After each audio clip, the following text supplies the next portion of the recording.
இப்போ இது சேப்பு பரங்கிக்கான்னு தான் இங்கே தான் நம்ம பக்கம் சொல்லுவோம். சென்னைலாம் சேப்பு பூசணி, வெள்ளை பூசணி இந்த சேப்பு பூசணி பரங்கிக்காய் சின்ன சின்ன பீஸாக நறுக்கி கொஞ்சம் வச்சுட்டு ஒரு வத்த குழம்பு டேஸ்டியாக ஒரு வத்த குழம்பு சொல்லுவோம்.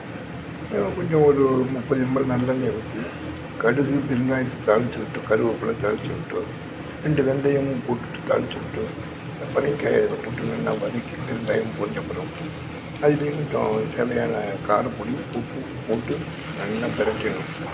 பிரட்டினோம்னா அந்த மிளகாப்பொடி வாசனை வராது. நல்லா பிரட்டிட்டு ஒரு எலுமிச்சம்பழம் சின்ன எலுமிச்சம்பழம் இங்கே கரைச்சி அதில் ஊற்ற வேண்டியதான். நல்லா கொதிச்சதுக்கப்புறம் 1/4 ஸ்பூன் நாட்டு சர்க்கரை வெள்ளை சர்க்கரை கலந்து அதில் போட்டால் டேஸ்டியான சுவையான பரங்கிக்காய் வத்த குழம்பு கிடைக்கும்.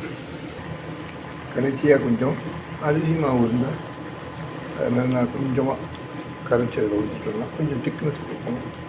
சுவையான பரங்கி துண்டு வத்த குழம்பு.